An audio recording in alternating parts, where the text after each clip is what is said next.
اهمه او ضروري مسله ده دا ویډیو در سره د ثواب په نیت باندې مخکې شیر کړي.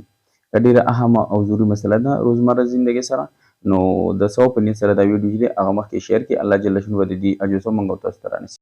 السلام علیکم ورحمت الله وبرکاته. مینوال د ذوالحجې میاشت شروع کېدو واله ده او دغه میاشت باره کې ډېر کسان چې دی هغه تپوس کوي چې آیا د ذوالحجې دا میاشت شروع کېږي نو دې کې نوکونه کټ کول یا د بدن ضعیف ویښته کټ کول یا ګیرې مثال په برید شو دا کټ کول چې دي جایز دي یا ناجایز دي. دا چې دی هغه یا چې دی څوک نه کټ کوي دا فرض دي، واجب دي، مستحب دي، دا څه شی دی؟ نو که ستاسو خیال دې باره کې نن سبا ډېر کسان دې باره کې تپوسونه کوي او یا بعضې کسان پکې دا هم تپوس کوي چې آیا که موږ بالفرض دا ویښته کټ کو یا چې دی نوکونه کټ کو نو آیا قربانۍ ته پې نقصان میلاویږي که نه میلاویږي؟ نو دا مسله نن سبا ډېرې زیاته ده. نو ستاسو د وړاندې دغه مسله چې دی د هغې وضاحت لږ کول غواړم. مینول دغه کومه مسله چې ده نو دا نه لکه ویښته کټ کول شو یا چې دی نوکونه کټ کول شو، ټیک شو، دا نه فرض دي او نه واجب دي، دا یو مستحب عمل دی. که سړي ضرورت انتهایی اشد ضرورت نه نو پکار دی چې د ذوالحجې میاشت راوخیږي نو د اختر د قربانۍ کولو پورې دغه پورې دی د بدن زاید ویښته شو لکه د نوم لاندې ویښته شو یا ګیره بونډۍ کول دا خو هسې هم نه دي، خو عام دې ورځو کې بالفرض بیا نه ده کوو یا برید صحیح کول شو، ویښته کټ کول شو او دغه نوکونو کټ کول د دې نه ځان چې دی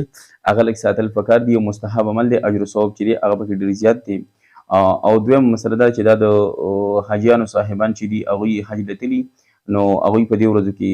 د حج د هغه قربانۍ پورې چې دی دغه ویښته مېښته دا نه احرامونو کې بیا او یا چې دی دغه نه کټ کوي نو د هغوی سره یو مشابهت راځي. نو د دغه مشابهت د وجې نه عامو مسلمانانو لپاره مستحب دا دي چې دا د دې نه ځان وساتي دې ورځو کې چې د ذوالحجې د دې میاشتې نه مخکې خپل دغه ضرورت پوره کړي او د ذوالحجې میاشت راوخیږي او بیا